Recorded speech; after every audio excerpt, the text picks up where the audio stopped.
Assemblée nationale, contrôle parlementaire, 3 ministres du gouvernement souminois convoqués par l'UZELI. Comme il sera désormais chaque mercredi de la semaine à la Chambre basse du Parlement, la plénière du mercredi 13 novembre 2024 a été consacrée aux travaux de contrôle parlementaire à travers le traitement de cette question orale avec débat adressé à 3 membres du gouvernement, dont 3 vice-premiers ministres, ministre du Plan et coordination de l'aide au développement, Guylaine Mbouizia, 3 autres ministres d'État, ministre des Infrastructures et des Travaux publics, Alexis Guizaro Mouvouni, et une dernière au ministre de Mines, Kizito Pakapomba.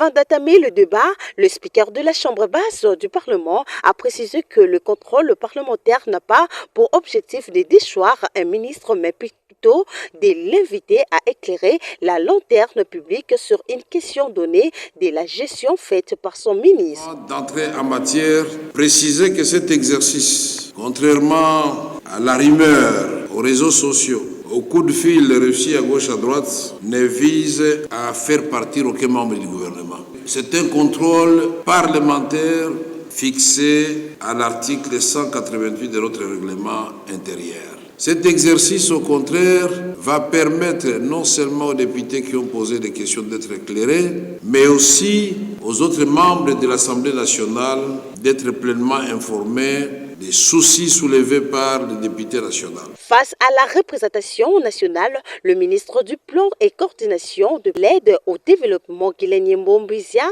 venait répondre aux 3 questions orales avec débat lui adressé par le député national Patrick Bonzeke Iliki au sujet du taux d'exécution financière et physique du projet de développement des 145 territoires dans les zones victimes de conflits armés, cas du Massissi et dans les provinces de la Mongala et du Maïndombe.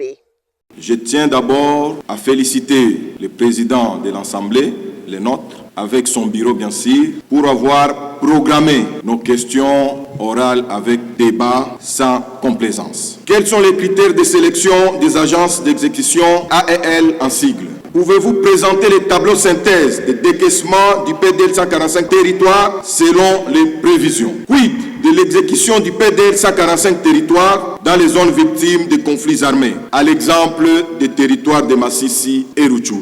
Pouvez-vous indiquer à la représentation nationale les taux d'exécution du programme de développement de 145 territoires par province et par territoire? Subsidiairement, pouvez-vous expliquer à la représentation nationale les mécanismes de mise en œuvre de ces programmes de développement de 145 territoires dans sa phase 1?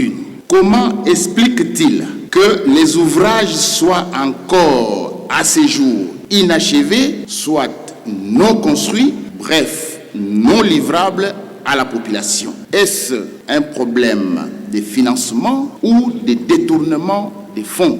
Quel est le niveau d'exécution du PDL 145 territoires en RDC, plus particulièrement dans la province de la Mongala? Pendant plus ou moins 2 ans et demi, combien d'infrastructures scolaires, sanitaires et bâtiments administratifs prévus, à savoir 13 pour Bongandanga, 10 pour Lissala et 8 pour les territoires de Bumba, ont été réalisés et remis aux bénéficiaires.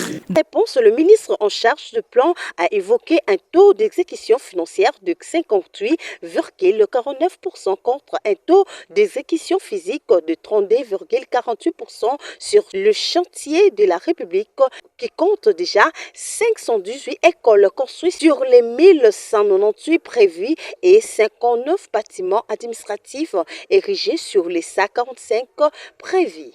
De la mise en œuvre sur le plan physique se présente comme suit. Sur le 1198 écoles prévues, 518 sont achevées, soit 43,23% de taux d'achèvement. Pour le centre de santé, sur le 787 centres de santé prévus, 276 centres sont achevés, soit 35% de taux d'achèvement. Sur les 145 bâtiments administratifs prévus, 59 sont achevés, soit 40,69% de taux d'achèvement. Le taux d'exécution physique moyen est de l'ordre de 32,11%.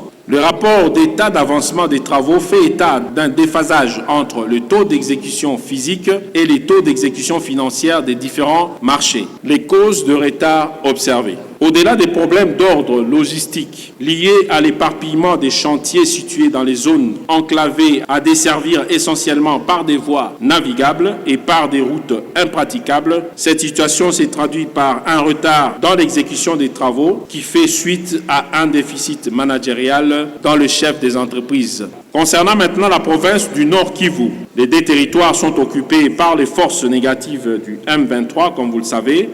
Parmi les raisons du retard constaté dans les exécutions des travaux du PDL 145 territoires, le ministre Guilain Nyembo a évoqué en premier lieu les travaux intervenus en 2023, alors que le lancement réel du PDL 145 territoires a lieu en 2021. Il a évoqué ensuite la situation sécuritaire précaire dans certains territoires ainsi que le vol de matériel destiné à ces travaux.